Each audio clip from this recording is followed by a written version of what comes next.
Welcome to the Valley Politics History Interviews. I'm Terry Christensen. Rigo Chacon was the first Latino TV reporter in the South Bay. His career spanned 3 decades from 1971 to 2003. A couple of very well-known local leaders helped him get his start, and he went on to win 2 Emmys for his work. I think you'll be surprised about the issue that caused a big backlash when he started his career. It's all about how we pronounce the name of our fair city. Now, here's our 2019 interview with Rigo. Welcome, Rigo Chacon. Thank you very much. Glad to have you with Valley Politics today, because you've been part of the history of the Valley, the first Latino reporter in the Valley, first to establish a South Bay bureau for a San Francisco station, a real trendsetter. What got you into broadcast journalism? This was in the 1970s you got started, right? I got started in October of '71. I was in a spelling bee contest in El Paso when I was 12. Yeah. And I won it, and there was an article in the paper, and somebody from the El Paso Herald-Times interviewed me. And in there I was quoted as saying that I wanted to be a television reporter. Wow. So how old were you? I was 12. Yeah. And I had fairly recently to that, fairly prior to that, I didn't speak English because I was born in Mexico. And I went to first grade twice because they put me back in first grade. But once I learned how to speak, when you speak another language, especially the Romantic languages, you become a good speller in English, and that's what helped me. And that was the reason for the spelling bee. For the interview, and I guess that's when I wanted. Ever since then, it's when I wanted to become a news reporter, and eventually I got the phone call. Well, how did you actually make it happen? You went to San Jose State, I think. Well, I went to San Jose State for 14 units. Yeah. Oh, really? That still makes you an alum. And I'm not sure that those 14 units are complete. Yeah. Because I don't remember going for the finals. Oh, wow. But I was fairly active as a young man. I was, student body president and active in the community and so forth. There was an organization that had been very much a part of Cesar Chavez's career. It's called CSO, Community Service Organization. Big deal in San Jose in the 50s and 60s. In the 50s and 60s. And in '68, I became president of that. Oh. So I got to know people like Norman Netta and folks like that. Yeah. As a young man, I was only 21, and got to know the players. And when Fred Lacoste, who was then the news director at Channel 11, when he decided to go out and hire somebody who would be representative of a growing community, those folks, Mineta and Cesar Chavez and other people said, well, you should call Rigo. Ask him if he's interested. And I was interested long before he called. So I got home and my wife said, Fred Lacoste called you. And I said, you're right. Yeah. So I called, and sure enough, I recognized his voice instantly. And I was hired. I was interviewed 3 days later, and I was hired 2 weeks later. And this is 1971? September of '71. October 4th of '71 was my first day. And the career goes on to 2003. 2003. Right. So were there any other Latino reporters in broadcast journalism in the Bay Area when you started? No. What was it like being the first? Was there a lot of pressure on you? It was exhilarating, but it was horrible. Hate mail that would make my white friends cry.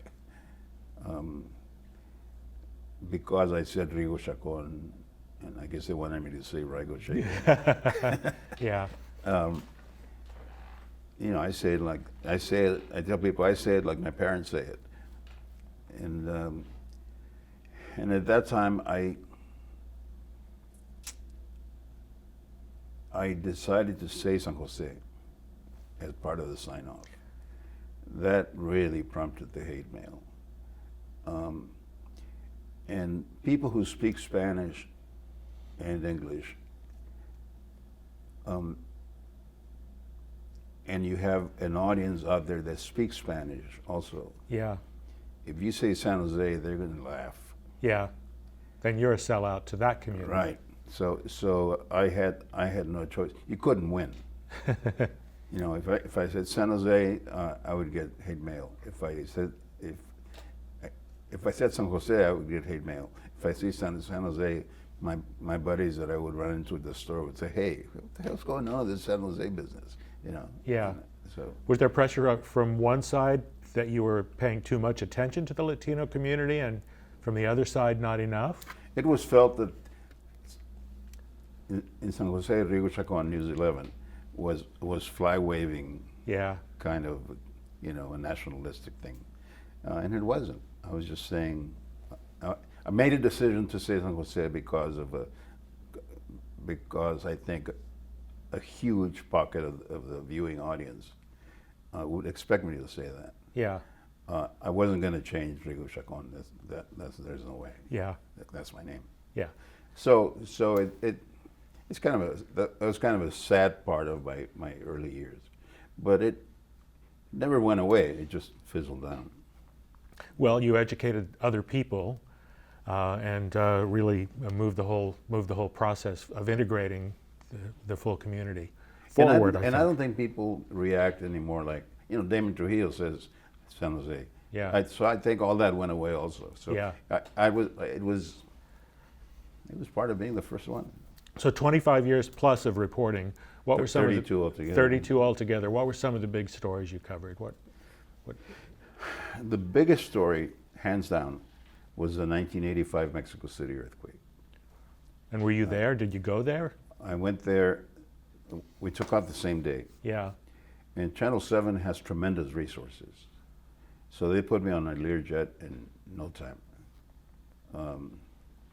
Took off from Hayward and headed south. And they weren't allowing planes to land in Mexico City because of the earthquake. But then I asked the pilot, I said, ask him about general aviation. Ask him if we can come in on general aviation so as not to take up the big runways.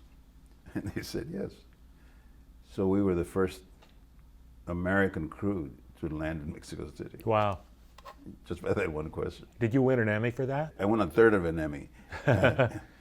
There's a category where you enter three things. Yeah. And I entered the Mexico City earthquake, the Lexington fire, which was the same year, and a story that I called My Buddies on the Wall. It's a story I did about 4 buddies whose names are on the Vietnam Wall in Washington. Wow. So that trifecta was what. Yeah, that was the Emmy. That was the second Emmy. The first one I won at Channel 11. You've been watching San Jose politics and Santa Clara County politics for beyond your broadcast career. What are the biggest changes you've seen over your almost 50 years observing? Politically? Yeah, political changes. I think back in '72, I may be mistaken, perhaps it was '73, was when the council was expanded from 7 to 11. It was 78 actually, yeah. To districts. To districts. Yeah. And became went from 7 to 11 members. Yeah. So, but it was the first time the Latinos had an opportunity to elect someone, and that was Blanca. Blanca Alvarado. Mm-hmm. That was Blanca, and then came Al Garza, and now look at it. Now there are 5 Latinos on Yeah. the council, yeah, 5 out of 11, so that is a big change. Yeah, and that was caused by the redistricting. Yeah. It wouldn't have happened yet, I think. Would have been very slow. Yeah. We've got about a minute left, but we need to know what you're doing now. Tell us about Abrazos. After the Mexico City earthquake, we rebuilt with funds we got from the viewer. We rebuilt 2 schools, and at the dedication of one of those schools, a 9-year-old got up and thanked the Bay Area for rebuilding her schools. And it was the soundbite to end all soundbites. She was tremendous. She inspired the idea.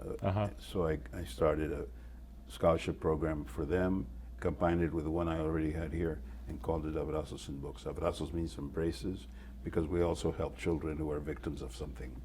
And books because we give scholarships. Yeah, great program. Yeah. And how long has that been going on? 28 years. And how do people find out about it? And give money. Well, how do people give money? we have those websites. We have two websites, abrazosinbooks.org, or the easier one is rigochacon.com. And congratulations on your long career in journalism. You really made a difference in the South Bay and San Jose. Thank you, Terry. Thank you, Rigo. For other interviews with the leaders and activists who shaped the history of San Jose and Santa Clara County, find CreaTV on YouTube and scroll down to the Valley Politics History Interviews.